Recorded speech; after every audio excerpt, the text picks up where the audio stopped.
Hey y'all, so today we're gonna work with paper mache. Most of you know I love paper mache. I think it is such a cool way to build things really easily with materials you have at home. So what you need for this project is baseline. You just need newspaper torn up into chunks that are roughly or strips, pieces that are 1 inch by 2 inch, around this size. Some sort of container. I'm using a 1-gallon milk jug, but you can also use like lemonade containers or whatever you've got on hand. And then the other thing you'll need is that paste that we made. Remember, it's like half and half water and flour, and also a little bit of salt to keep it from going bad. That's all you need. If you want, or if you're able, you can add details to the container using cardboard and attaching the cardboard with tape.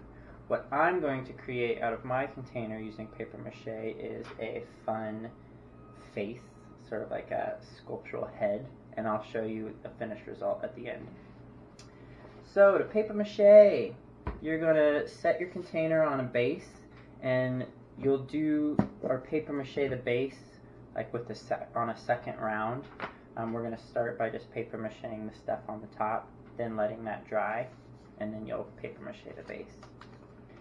So you'll want to make sure that there is moisture on both sides of each piece of paper so that each side is fully wet. There's no dry spots, but not that there's like a bunch of soupy stuff stuck on it. So it should be wet, fully wet, but not soaking.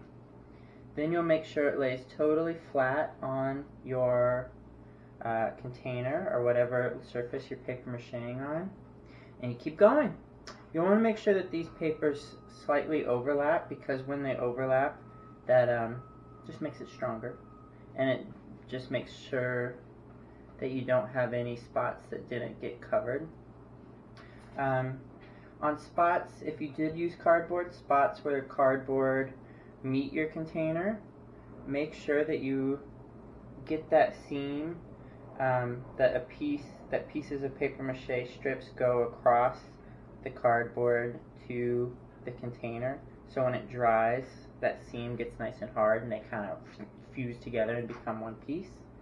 I'll do a few more strips here, and then I will show you a finished result.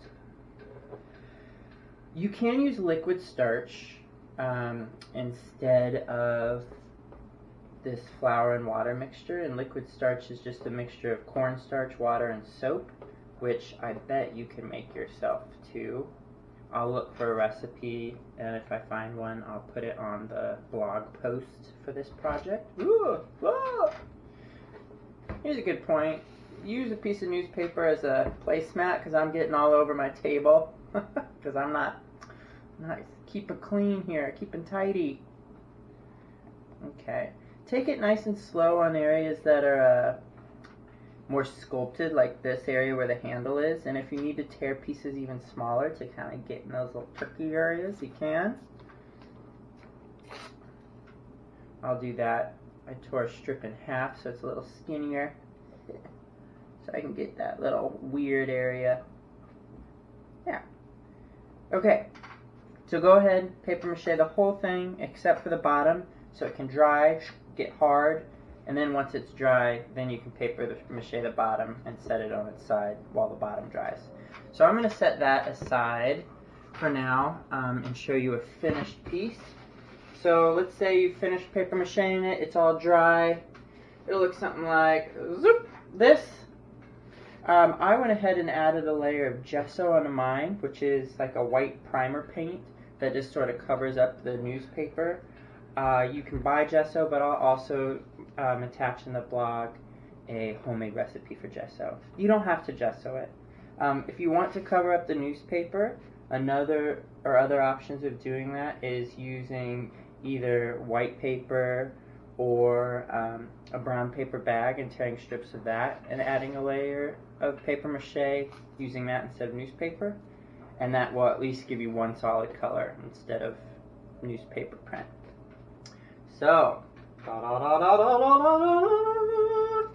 Here's my character that I made. It's kind of like a cute troll. I used paint, and I used right here is the stuff from like a bag of oranges. These are magazine papers that I rolled around my finger to kind of create a nice curl that I made the eyelashes out of and the hair.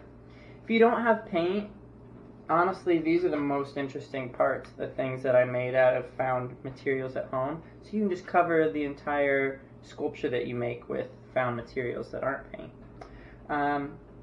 Yeah, I love paper mache. And in a future video, I'll show you some masks that I made that I can actually wear.